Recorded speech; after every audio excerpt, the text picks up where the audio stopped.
Milloin videopelimaailma romahti? Ja onko kyse vain henkilökohtaisesta kokemuksesta?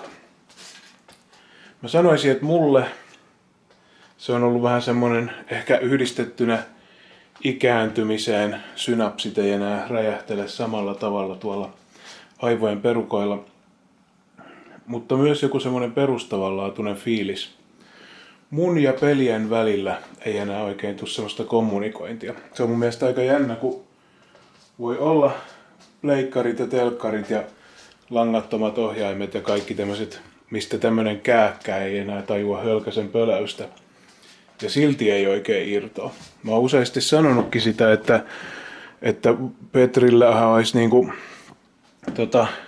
pikku Petrillä olisi täällä Field Day, eli semmonen päivä, että se olisi silleen silmät ymmyrkäisinä, että wow, kun on niinku hieno grafiikka ainakin olisi. No, mulla siis itselläni nämä suurimmat peli-innostukset, mä sanon sen niinku varoen, mä en muista enää täysin miten tää homma on mennyt, olivat silloin 93, 92, 94 aikoihin, kun tuli näitä pelejä, missä ilmeni, että sä pystyit toiston kautta, etkä niinkään taidon kautta pärjäämään peleissä. Tämä peligenre oli tietenkin Final Fantasy 4 ja 6 siihen aikaan, mitkä sitten mahdollistivat sen, että etenin peleissä termi on siis grindaaminen, tapat vihollista toistuvasti niin, että saat taitopisteitä ja se sitten auttaa tekemään yhä suurempia loitsuja. Ja taisin mä jossain vaiheessa läpäistä myös Unreal-pelinkin. Ja tykkäsin pelata Action Half-Lifeissa ampua varsijausella Tark-ampuja tyylisesti. Ja tää on hyvin yksinkertaistettu versio siitä, mitä kaikkea tapahtui. Sitten 2003, mä oon tämän monta kertaa selittänyt, että silloin olin juuri tullut Neverwinter Nightsin privaattiservulta Dungeon Eternal X-nimiseltä hankkeelta.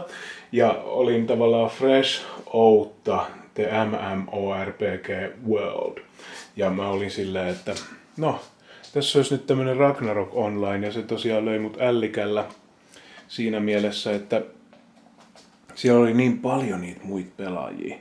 Ja pelin yksinkertaistettu anime-tyylinen grafiikka, mistä huokui kaikuja ikään kuin Diablo-pelin ja Secret of Mana hybridiin, kuin nämä kaksi olisivat saaneet lapsen, niin se sitten koukutti moneksi vuodeksi ja olin siinä vaiheessa hyvää vauhtia syrjäytymässä, niin se sitten oli semmoinen ehdoton companion piece, sisarteos syrjäytymiseni kanssa, mikä oli tietenkin äärim nautinnollista, että kato, kun siinä pystyit kans just sen toiston kautta, et välttämättä ollut servun paras pappi, mutta armoton toisto ja muumioiden räiskiminen Heal-loitsulla mahdollisti sen, että etenit ja pärjäsit pelissä silti.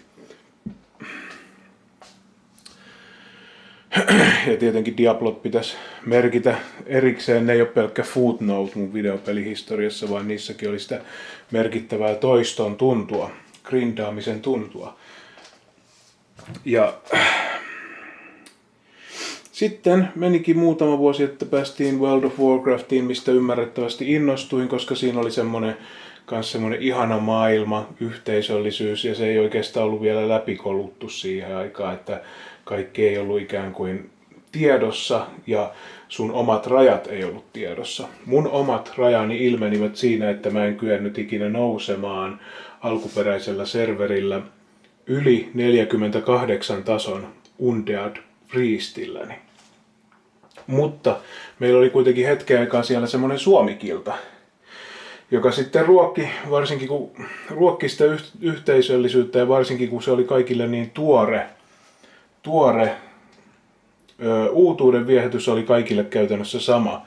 Se oli open beta, muistaakseni. Niin kyllähän siinä hullaannuttiin hetkeksi yhdessä grindaamaan. Mä oon oikeastaan aina ollut pelaajana varsin mediocre, keskinkertainen, että sen takia kaikki toistomekaniikat on mulle tärkeitä, että perään antamattomuudella voi pärjätä. Ja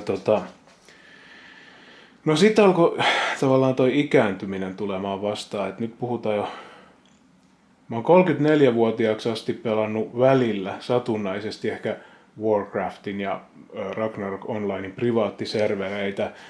Ja mä sanoisin, että sitten kun PlayStation 5 tuli viime vuonna, kun se tuli tähän talouteen, niin mulla oli hetken aikaa semmonen, että no, nyt sitten innostutaan. Ja mä oon yrittänytkin monta eri peliä pelata hampaat irvessä silleen, yrittänyt innostua. Eli yrittänyt niin kuin väkisin päästä peleihin sisään. Tuoreimpana projektina ehkä suurelti kehuttu Red Dead Redemption 2, kun se on. Ja ei ole oikein, aivot ei oikein iske kipinää näissä peleissä. Ja huomaa edelleen, että ei kauhean hyvä ole. Mulla ei aivot esimerkiksi semmoista problem solving mekaniikkaa tarjoa kauheammin. Niin sen takia lannistuu hyvin nopeasti, jos on jotain putsleja edessä. Ja sitä mä en sitten tiedä, että missä vaiheessa toi videopeliteollisuus on mennyt downhill, koska nykyään mulla se alhainen dopamiini tulee näistä niinku kännykkäpeleistä, mitkä on kyllä todella soul-sucking enterprise. Ne on niin sä saat miniskulen palkinnon, joka sitten yrittää usuttaa sut tuhlaamaan lisää. Ne pelit on niin sanotusti rigged, että sä saat jonkun pienen leivänmurusen pöydältä. Samalla ne esittelee sulle kiiltävillä bännereillä huikeita tarjouksia siitä, kuinka paljon pidemmällä olisit, jos maksaisit 29,90 heti just eikä nyt. Niin sen takia se on vähän semmonen, että lannistaa käynnistää se peli. Nyt on ollut vähän semmonen, mä pelaan Isekai Slow Lifea kännykällä sekä Grand Blue Fantasyä kohta 5 vuotta kännykällä. Ja ei se, siinä tulee vähän semmoinen pahamieli siinä Isekaissa, kun näkee kuinka alastomasti se on niinku luotu semmoinen sielullinen maailma, missä sä farmailet ja ongit menemään. Ja sekin on vaan tavallaan nappulan painamista, siinä ei oikeastaan taitoa vaadita sitäkään vähän, mikä tietenkin luulisi, että se sopisi mulle, mutta kun sen markkinointirangan alla sykkii niin vahvasti se rahankeruu sydän, niin se oikein tekee pahaa nähdä, kuinka vahvasti se niin kuin on muka peitelty semmoiseen söpöön kuoreen, mutta sitten se kuitenkin on niin vahvasti se banneri siellä, että esimerkiksi sä saatat saada shardeja, joista voisi tienata teoriassa uuden hahmon, mutta se on jotenkin laskettu vielä silleen, että sä saat just 99/100 ennen kuin sen pelin limited time eventti loppuu kesken, niin sit pitäisi silleen heti olla tuhlaamassa. Mutta nämä on tämmöisiä. Nykymaailmassa niin mä en tiedä, mikä videopelaamisen on sitten tappanut.